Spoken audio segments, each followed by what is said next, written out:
बिस्मिल्लाहिर्रहमानिर्रहीम। अस्सलाम वालेकुम। मेरा नाम अब्दुल करीम है और हम आज से एक नया कोर्स स्टार्ट करने जा रहे हैं जिसको हम कंपाइलर कंस्ट्रक्शन कहते हैं और जिसको हम कंपाइलर डिज़ाइन भी बोलते हैं।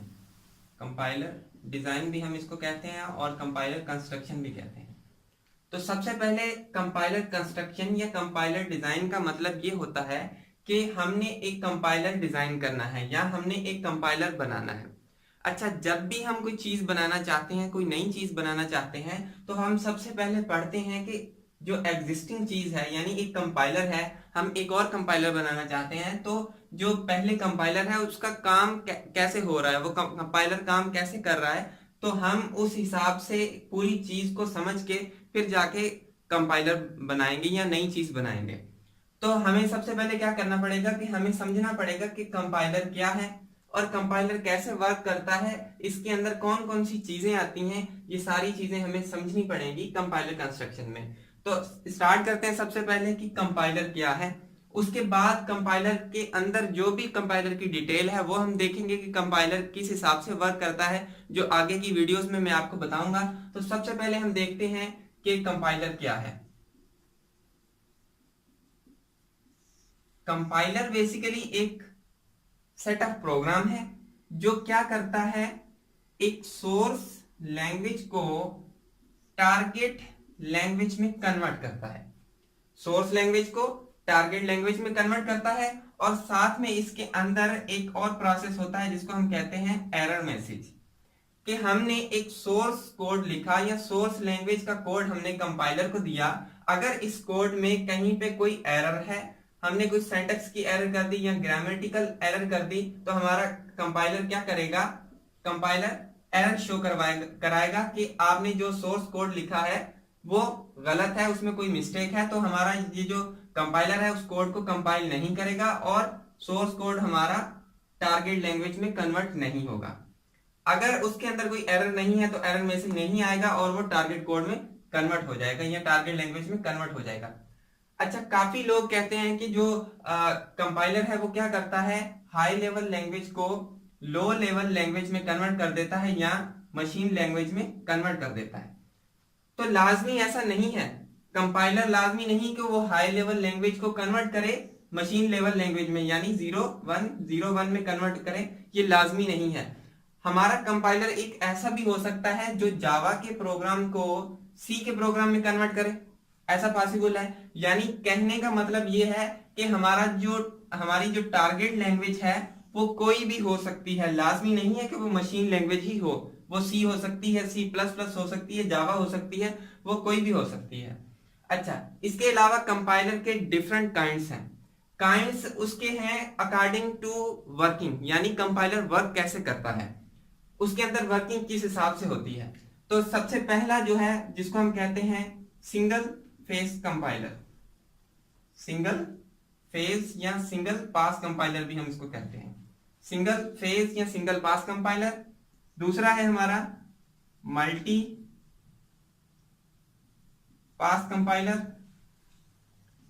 फिर हम एक दूसरा कंपाइलर जिसको हम कहते हैं लिंक एंड गो कंपाइलर, और एक है जिसको हम कहते हैं डीबगर कंपाइलर। ये डिफरेंट कंपाइलर के टाइप्स है अकॉर्डिंग टू इनकी वर्किंग, कि ये वर्क कैसे करते हैं। ये सिंगल पास में वर्क कर देते हैं या मल्टीपल पास इसमें लगाने पड़ते हैं फिर ये वर्क करते हैं। तो ये था कंपाइलर, जो कंपाइलर का इंट्रोडक्शन है। और अब हम देखते हैं कि कंपाइलर और इंटरप्रेटर में क्या फर्क है। कंपाइलर और इंटरप्रेटर बेसिकली हम अगर दोनों को देखें तो दोनों ही क्या है, हमारे ट्रांसलेटर हैं। ट्रांसलेटर मतलब कि दोनों ही सोर्स लैंग्वेज को कन्वर्ट करते हैं टारगेट लैंग्वेज में, लेकिन दोनों में ही फर्क है, यानी इनका जो काम है दोनों के काम में फर्क है, ये काम डिफरेंटली करते हैं। कंपाइलर क्या करता है कि सपोज करें कि हमारा एक सोर्स कोड है, ये सोर्स कोड लिखा हुआ है। कंपाइलर क्या करेगा, इस होल सोर्स कोड को उठाएगा और इसको ट्रांसलेट कर देगा। यानी कंपाइलर का क्या काम है कि होल सोर्स कोड को एक ही दफा में ट्रांसलेट कर देगा। ऐसा हम कह सकते हैं कि ये होल सोर्स कोड को ट्रांसलेट करता है, होल सोर्स कोड को एक ही दफा में ट्रांसलेट कर देता है। लेकिन इंटरप्रेटर क्या करता है, इंटरप्रेटर क्या करेगा, इस एक लाइन को उठाएगा, ट्रांसलेट करेगा, फिर दूसरी लाइन, तीसरी लाइन, यानी ये लाइन बाय लाइन क्या करता है, ट्रांसलेशन करता है कोड की। तो हम कह सकते हैं कि इंटरप्रेटर क्या करता है, लाइन बाय लाइन ट्रांसलेशन करता है या एग्जीक्यूशन करता है लाइन बाय लाइन। दूसरा डिफरेंस हम इसमें देखते हैं कि जो कंपाइलर है वो फास्ट है as compared to interpreter. Fast क्यों है, क्योंकि कंपाइलर एक ही दफा में सारे सोर्स कोड को क्या करेगा, कन्वर्ट कर देगा, लेकिन इंटरप्रेटर क्या करेगा, लाइन बाय लाइन कन्वर्ट करेगा। जब लाइन बाय लाइन कन्वर्ट करेगा तो इसे क्या होगा, देर लगेगी इंटरप्रेटर को सोर्स कोड को कन्वर्ट करने के लिए, इसलिए इंटरप्रेटर स्लोअर है एज कंपेयर टू कंपाइलर।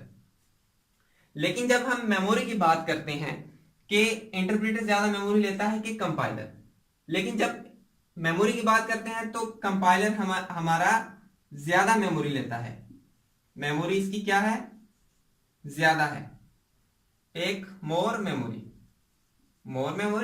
और इंटरप्रेटर हमारा क्या करता है, मेमोरी कम लेता है। यानी हम मोर और लेस का डिफरेंस इसमें लगा सकते हैं, कंपाइलर ज्यादा मेमोरी लेता है और इंटरप्रेटर कम मेमोरी लेता है। अब ये ज्यादा मेमोरी क्यों लेता है, क्योंकि कंपाइलर ने एक ही दफा में सारे सोर्स कोड को कन्वर्ट करना है। अगर वो एक ही दफा में सारे सोर्स कोड को कन्वर्ट करेगा तो उसके लिए उसे ज्यादा स्पेस की जरूरत है, राइट। लेकिन इंटरप्रेटर क्या करता है, लाइन बाय लाइन कन्वर्ट करता है। जब वो लाइन बाय लाइन कन्वर्ट करता है तो उसे स्पेस की कम जरूरत है, इसलिए इंटरप्रेटर कम मेमोरी लेता है और कंपाइलर ज्यादा मेमोरी लेता है। उसके अलावा कंपाइलर में हम जब डीबगिंग करते हैं तो ये थोड़ी डिफिकल्ट हो जाती है, लेकिन अगर हम इंटरप्रेटर में डीबगिंग करें, क्योंकि ये लाइन बाय लाइन कन्वर्ट करता है, तो इसमें जो डीबगिंग होती है हमारी वो थोड़ी इजी होती है। हम आसानी से जो एरर वगैरह या बग्स वगैरह वो निकाल सकते हैं इंटरप्रेटर में, और कंपाइलर में थोड़ी सी मुश्किल होती है। सो ये इन दोनों में मेन डिफरेंस था। So thank you for watching this video, and next video में हम कुछ और कंपाइलर के बारे में पढ़ेंगे। अल्लाह हाफिज।